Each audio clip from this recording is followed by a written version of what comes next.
We all dance when we're happy or when we're at an event. There are so many dances and they come from many different countries. These dances are passed around and learned.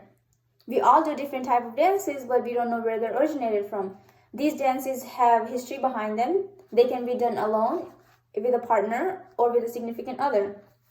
After doing a lot of research, I found out where some of these dances come from in Hispanic culture and how they're done.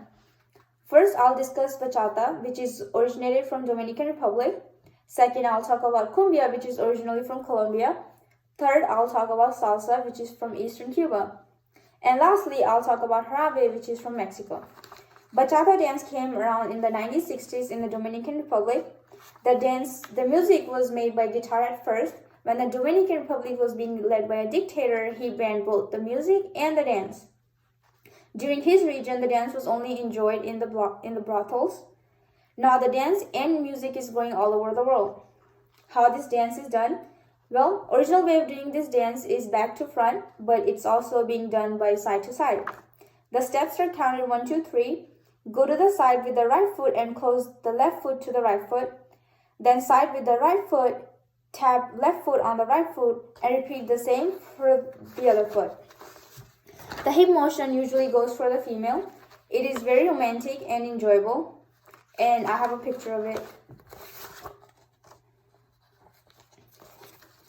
Cumbia dance began in the 19th century. It was mostly created by enslaved Africans on the coast of Caribbean countries and Colombia. There were some musical instruments added to this, such as flutes and drums. In the late 1940s, this dance came in Mexico, and it also took over Peru in 1960s.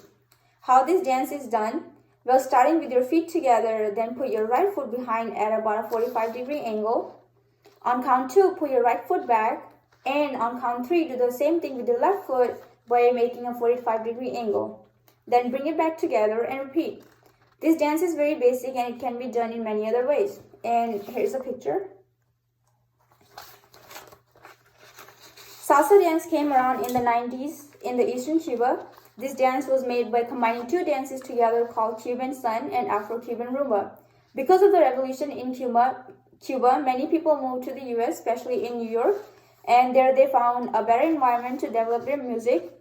This dance started receiving many promotions by record labels and radio stations.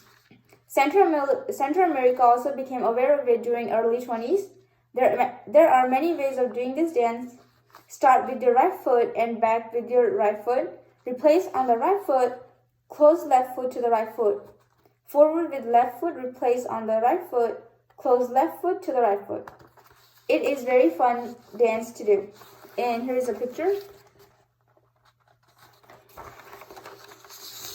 Jarabe dance, which is also known as the national dance of Mexico, the colonial authorities banned this dance in Mexico. The people were not so happy with it, so they provided an opportunity for the dance eagers to make a statement of social freedom. After Mexican independence in the 1821, it brought a new sense of cultural awareness and popularity of this dance. The costume, the Mexican hat and the dancer's clothing became very recognizable symbol of Mexican heritage. Women wear a very colorful white skirt and a blouse, while men wear a black suit with metallic embroidery called charro. The men's pants are lined with silver buttons. This dance is very historical and pride. First, I talked about bachata from the Dominican Republic, then I talked about cumbia from Colombia, and then I talked about salsa from Cuba, and lastly, I talked about jarabe from Mexico. These dances have history behind them, and these dances can be done alone, with a friend, or with a significant other.